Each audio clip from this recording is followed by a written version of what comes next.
Hi hello good morning friends. तर चला आजच्या व्हिडिओला सुरुवात करूया। आजचा व्हिडिओ आहे, आज मी काउंटर टॉप जो आहे ना तो छान असा मस्त चकाचक करून घेणार आहे। तर तुम्ही इथे बघू शकता, म्हणजे प्रत्येक स्वयंपाक झाला की प्रत्येक गृहिणींचं जे आहे ना किचनची अवस्था अशीच होत असते, कारण सकाळला ब्रेकफास्ट होतो, मुलांचा डब्बा होतो आणि सगळ्या गोष्टी करूनच आपण जे आहे ना ते किचन क्लिनिंग करत असतो आणि स्वयंपाकामध्ये इतकं म्हणजे मेसपणा होत असतो ना की कायच सांगू तुम्हाला। अगदी आपण इतका पसारा करून घेतो की खूपच जास्त। सो बघा इथे मी सगळं पसारा जे आहे ना ते आवरून घेते। ॲक्च्युली जी काही भांडी आहेत ना ती सगळी सिंकला टाकते, म्हणजे ते छान मला वॉश करता येईल, कारण काउंटर टॉप कधीही क्लीन करताना ना म्हणजे थोडं असं रिकामा असलं तर मग आपल्याला थोडं क्लिनिंगसाठी बरं पडतो, म्हणून जितकं काही म्हणजे सामान आहे ना तो सगळंच मी सामान इथून काढून घेते। अगदी जेवणाचं वगैरे जे काही उरलेलं आहे ते मी इथे बाजूलाच एक ड्राम आहे किचनमध्ये माझ्या, जो तुम्हाला किचन टूरमध्ये दिसेलच, कारण पुढचा व्लॉग जो आहे तो किचन टूरचा असणार आहे।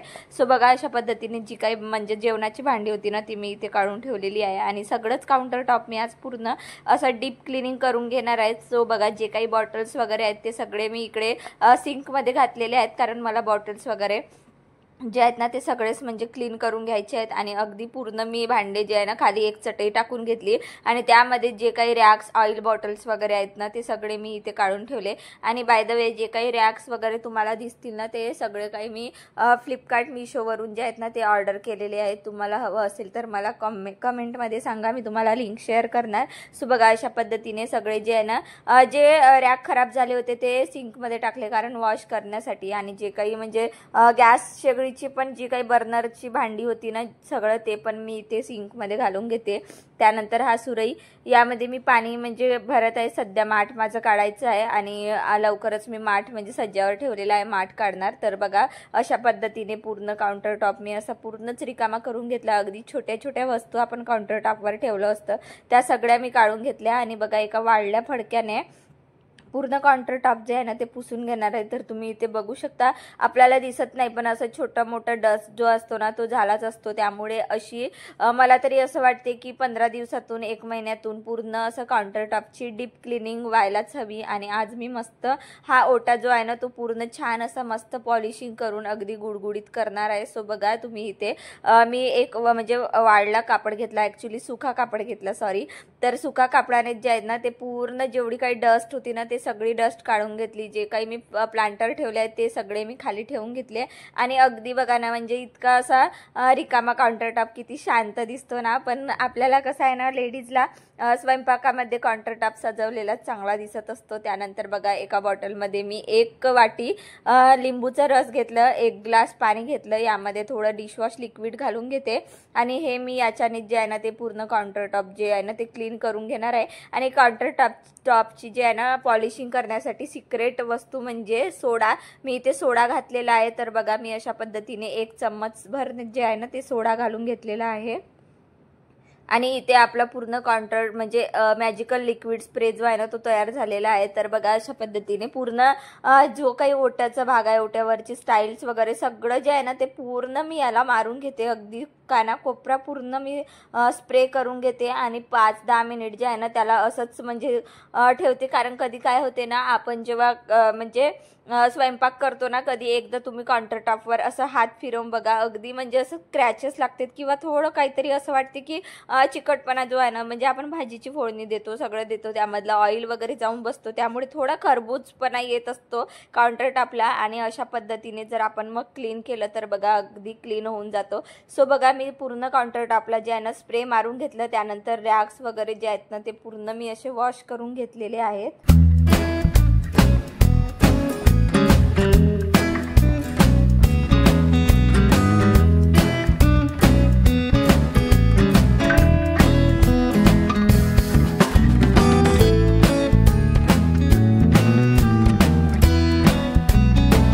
कारण काय होतं ना डेलीच्या रुटीनमध्ये रॅक वगैरे पुसणं हे थोडं अवघड जाते, म्हणजे वॉश करणं, त्यामुळे मग असं एखादा दिवस आपण निवडून घ्यायचं, त्या दिवशी जे काही काउंटर टॉपवर आपण सामान ठेवतो ते अगदी डीप क्लिनिंग करून घ्यायचे, अगदी काउंटर टॉप सुद्धा। सो बघा मी जी काही भांडी होती भरलेली ती साईड बाय साईड भांडी पण घासून घेते, म्हणजे अगदी 5-10 मिनिटांमध्ये भांडी होऊन जाणार। आणि माझं जे काही मी मॅजिकल स्प्रे लिक्विड मी काउंटर टॉपला मारून ठेवला आहे ना त्याच्याने मला अगदी क्लीन करायला खूप सोपं जाईल, म्हणजे एक ओल्या कापडाने जरी मी हात फिरवला ना तरी पूर्ण पूर्णपणे तो क्लीन होऊन जाणार. सो बघा अशा पद्धतीने मी पूर्ण जे आहे ना ते म्हणजे सिंक एरिया जवळचे सुद्धा सामान जे असतात ना, आपले डिशवॉश लिक्विड असते तिथे मी प्लांटर लावलेला आहे, ते आपलं जे मॅजिकल लिक्विड सगळ्या वस्तू घासणी वगैरे सगळं जे आहे ना ते मी तिथून सगळं काढून घेतलं. अगदी ते सिंक एरिया सुद्धा मी पूर्णपणे रिकामा करून घेतला आहे. आणि इथे पण मी असं छान स्प्रे मारून घेणार, म्हणजे त्या साईडनी मला पुसत येताना तो पण छान असं सुकलं जाईल. त्यानंतर बघा असं एक मायक्रोसॉफ्ट फायबर क्लॉथ आहे मी जो डीमार्टमधून आणलेला आहे.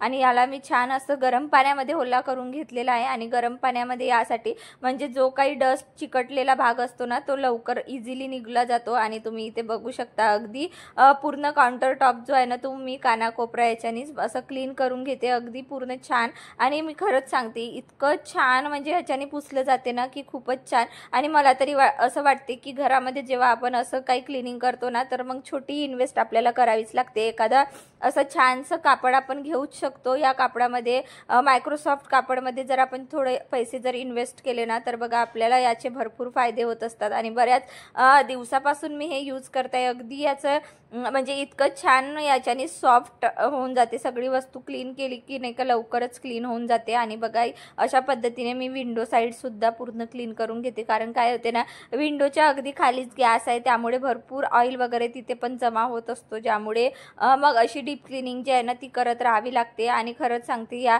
एकदा तुम्ही मॅजिकल लिक्विडमध्ये सोडा टाकून एकदा नक्की तुम्ही गॅस ओटा पुसून बघा, अगदी पूर्ण चकाचक होऊन जाते. आणि अशा पद्धतीने मी शेगडीसुद्धा मस्त अशी पुसून घेतली, कारण स्वयंपाकासोबत आपण म्हणजे आपण शेगडी तर नेहमीच पुसत असतो, जसं सकाळी संध्याकाळी दुपारी म्हणजे एनी टाईम आपण शेगडी पुसून घेत असतो, जसं आपण स्वयंपाक करतो तसं त्या कारणामुळे शेगडी जास्त काही खराब होत नाही, पण जो काही भाग खराब होतो ना तो पुसावेच लागते.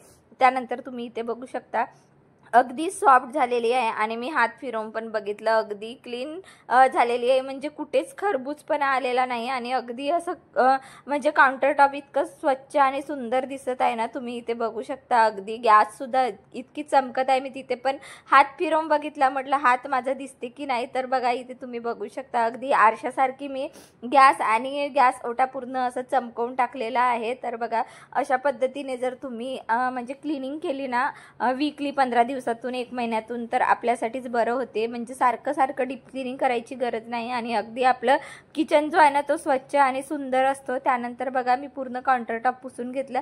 आणि लगेच आता मला हा सिंक एरिया सुद्धा क्लीन करायचा आहे, कारण गॅस ओटा म्हटलं तर त्यातला महत्त्वाचा भाग म्हणजे आपला सिंक एरिया असतो. आणि सिंक एरिया क्लीन असणं खूपच गरजेचं आहे, नाहीतर मग किडे जे असतात ना आपल्या किचनमध्ये, किडे माकोडे किंवा कुठल्याही मुंग्या काक्रोच वगैरे जे आहेत ना ते सिंक एरियामधूनच येत असतात. सो बघा त्यासोबतच मी सर्वात आधी काय करते ना, मी जो टॅब आहे ना ते क्लीन करून घेते. अगदी मी एक टूथब्रश ठेवलेला आहे.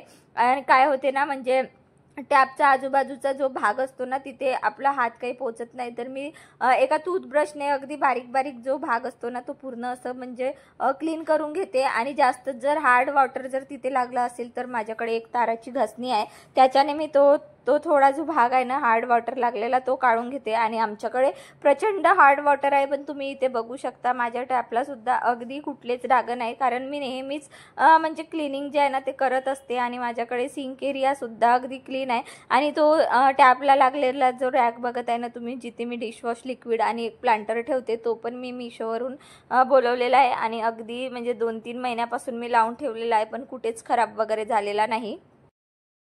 त्यानंतर मी टॅप जे आहे ना म्हणजे डायरेक्ट या टॅपवर मी जो विम जेल लिक्विड असतो ना तो घालून म्हणजे घेते, त्याच्याने इतकं छान क्लीन होऊन जातो, अगदी चकाकतो तो. बघा अशा पद्धतीने आजूबाजूची पूर्ण स्टाईल्स जे आहे ना ते मी असं घासणीने जे आहे ना ते घासून काढलेली आहे. आणि अशाच पद्धतीने मी नेहमी सिंक एरिया जो आहे ना तो क्लीन करत असते. अगदी म्हणजे कानाकोपरा जर आपल्या सिंक एरियाचा स्वच्छ क्लीन असला ना तर बघा आपल्याला म्हणजे स्मेल सुद्धा येणार नाही. नाहीतर बरेचदा काय होते ना म्हणजे किचनमध्ये आपण आलो की सिंक एरियाचा साईड जो असतो ना तिथे थोडा स्मेल येतोच, आणि तसं स्मेल नको यायला म्हणून विम जेल लिक्विड खूप बेस्ट ऑप्शन आहे.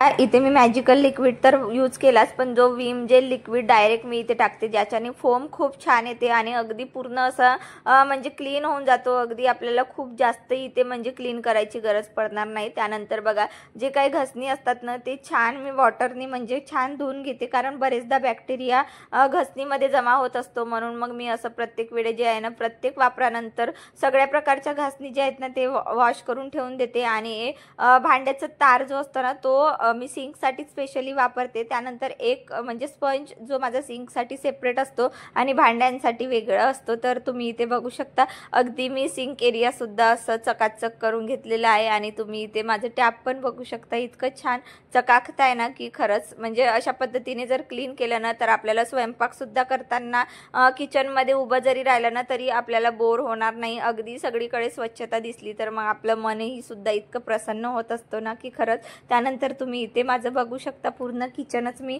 म्हणजे काउंटर टॉप जो आहे ना तो असं चकाचक करून घेतलेला आहे. त्यानंतर आता शेवटचंच काम, जे काही रॅक वगैरे मी धुवून ठेवले होते ना ते रॅक पूर्ण असे छान एक परत माझ्याकडे असं मॅजिकल हँड म्हणून मायक्रोसॉफ्ट फायबर आहे, तो पण मी म्हणजे डीमार्टमधून आणलेला आहे. काही माझ्याकडे मिशोवरून पण ऑर्डर केलेले आहेत. तर तुम्हाला याची पण लिंक हवी असेल तर नक्की तुम्ही मला विचारा, मी तुम्हाला कमेंटमध्ये नक्की सांगणार.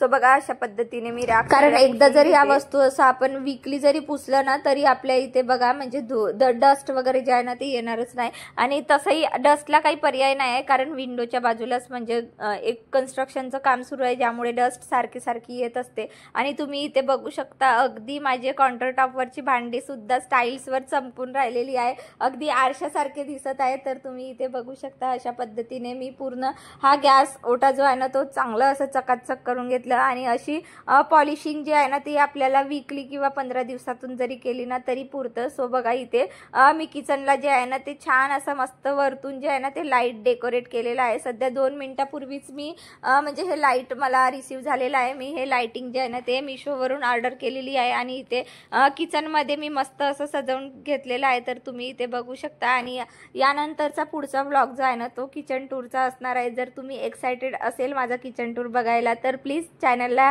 सबस्क्राईब करा. व्हिडिओ आवडला असेल तर प्लीज लाईक शेअर नक्की करा. भेटूया अशाच मस्त इंटरेस्टिंग व्हिडिओमध्ये. तोपर्यंत तुम्ही स्वतःची काळजी घ्या. So bye friends, have a nice day.